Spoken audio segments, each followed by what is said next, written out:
Those child ghosts, my real-life horrific encounter while shooting the movie. I am a filmmaker by profession. For this one project, a horror short film, I, along with my fellow team members, Rahul, Amit, and Shamim, were at this location in Diwali, Nashik, Maharashtra. There are many bungalows in the vicinity which belong to the British era. This location was, however, provided to us by our producer, which I loved in fact. It was closest to what I had in mind for my film. Outside, it had a lot of open area covered in bushes. It was just alongside the main road. From the gate, we would walk 150 meters through the bushes to reach the house. The bungalow had an eerie vibe. The whole house was empty. All we could hear was the crickets chirping. It was around 9 p.m. in the winter last year. All of us had gathered around to get the remaining work, storyboard and art designs, done while being in the essence of the location. I was mostly supervising. Amit was doing the storyboards. Shamim was sketching the design accordingly. Rahul was sitting by the wall, busy on his phone. Rahul and I don't believe in any supernatural power. In fact, he was watching some ghost videos on YouTube. We were all sitting in the big hall with the main door open. We could easily see the road through the door. There was no electricity. All the production equipment was provided to us in advance as we were about to shoot in the next 3 days. We had batteries and production lights, halogen. We were using one of the lights. We were waiting for Anurag, a teenage friend of Shamim, who wanted to assist us in the project. He was supposed to be there half an hour ago. So, we were chilling and working. The mood was light and creative. We also had a bottle of old monk rum, a few packets of cigarettes, so a light boozing was along the way. Not me, though. I didn't feel like. Around 9:15, Anurag arrived on his scooty and rushed inside, creeped out. He shook hands with all of us, kind of in awe. We offered him a fruity. Later, he sat with Amit and helped him with the sketching.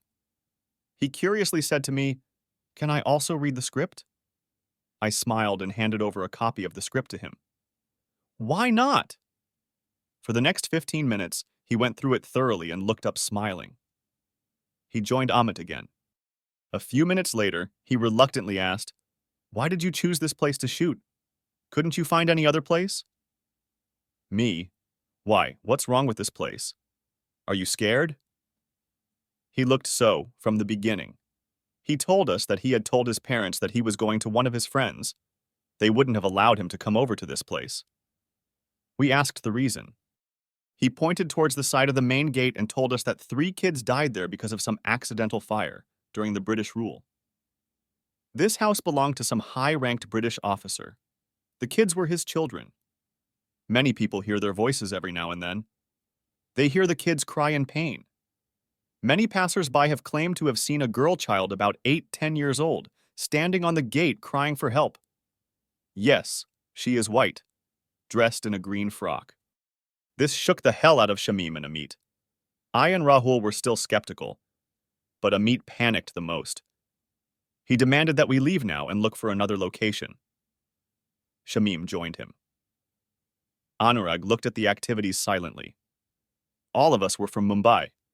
We had to look for a hotel if we left. So with immense persuasion, we got them convinced to stay for the night. We decided to keep working, and now with the music on. If anything had to happen, it should have happened by now. I and Rahul reassured them that nothing is going to happen, and we will leave in the morning, unharmed and cheerful. A few hours went by, and Rahul had managed to lighten the mood with his witty jokes. No one looked out of the door. At 1:30, we decided to prepare our beds and take rest. We left an LED panel light on, opened our beddings, and laid down. We talked for a few minutes more, and then everyone fell asleep one by one. I decided to stay awake a little longer to chat with my girlfriend. We were all facing the door, which we had left a little open due to the odor this place had. By now, all I could hear was the snores and cricket chirps. I was engrossed in chatting, so much so that I didn't pay attention to the chirps going silent. It was a sudden click. Everything was silent and calm. But I continued chatting as it was more interesting. Then, from the corner of my eyes, I saw a figure standing and peeping through the door at me. I looked at it, and it was inside. A girl about 8'10" in a frock, whose face was not visible due to insufficient light. But it looked at me. I was stunned. I moved my head in slow motion and looked at the phone. I gathered all the courage I had and tried to look at it again. She was closer, right across my feet. My eyes welled up out of fear. But that wasn't it. I saw two more figures peeping at me through the door. I again slowly looked at the phone and typed, "I'm dead today." The text didn't get through as the network was out now. There was already a network issue in this place. I could sense that the other figures had also entered the room. I decided to turn away. I did. Very slowly. Locked my phone and closed my eyes. Suddenly, I felt that my blanket was being pulled down slowly. In an intact position, I grabbed it and pulled it back up, while breathing deeply and eyes pouring. Didn't realize when I fell asleep.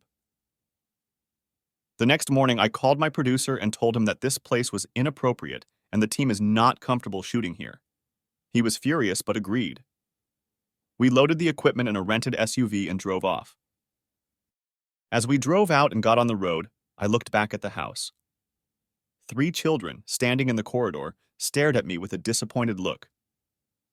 I guess only I could see them because Amit too was looking in the same direction and didn't react.